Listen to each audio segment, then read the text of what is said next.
Good morning everyone. For today's video guys, magluluto tayo ng champorado. Malamig na kasi dito ngayon guys. Ang sarap sarap magluto ng champorado. So ayan guys, yung una kong ginawa ay pinapalambot ko muna yung bigas. Parang nilulugaw ko siya. Tapos ngayon, ilalagay ko na yung ating tabliya. Yung tabliya nga pala natin guys, galing yun ng Leyte. Yung pinagkainan ng kakao, ginawang tabliya.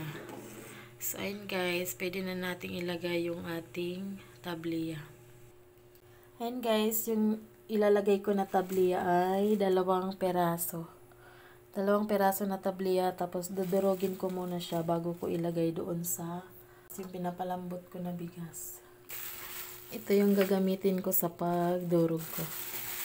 Ganyanin ko lang siya. Pupok-pukin ko lang. Para hindi na ako gaanong mahirapan pag nilagay yung ating tabliya doon sa bigas na pinalambot. So, yung gagamitin nyo guys sa tabliya na, ay sa pag nagawa kayo ng champorado, pwede naman kahit malagkit or bigas. Pero mas maganda yung bigas guys na malagkit. So, ilagay na natin to guys. Yan guys, ilagay na natin itong ating tabliya. Habang kumukulo yung ating bigas. Tapos, haluin lang yun guys hanggang madurog lahat ng ating tabliya.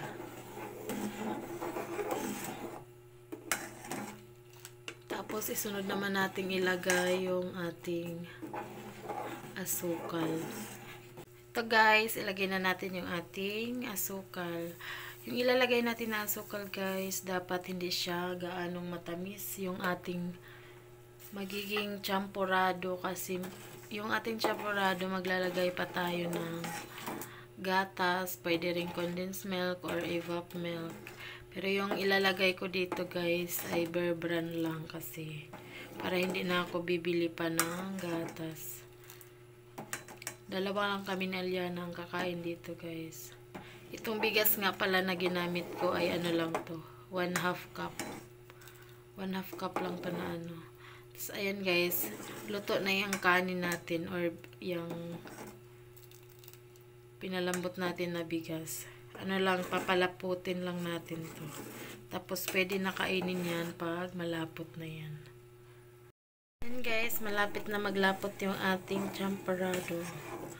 Napakabango guys pag yung gamit mo sa champorado ay tabliya. Unlike doon sa powder na Ricoa or cocoa powder. Mas mabango talaga yung tabliya. Tapos natural pa siya. Sarap guys. Lalo na ngayong taglamig. Sarap kumain ng champorado. Ayan guys, malapit na ito. Ayan guys, oh. Palapot na siya. So, pag ganyan, malapit na yan siya, guys. Yan, sarap. Bira lang kami nagcha-champorado, guys, kasi nagluluto lang ako ng champorado pag may galing probinsya na tabliya.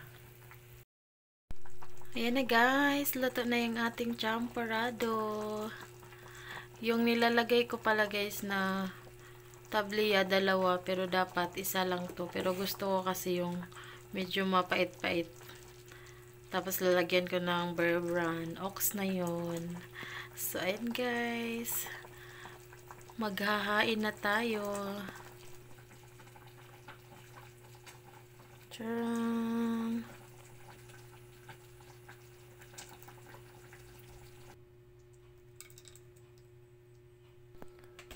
Ayan guys, tapos lagyan ko na ng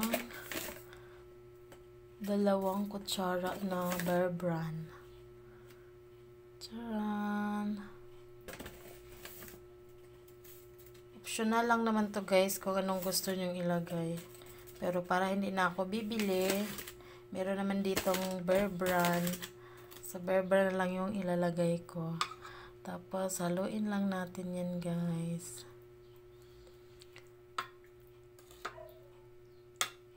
Haluin lang ng haluin. Ayan guys, oh.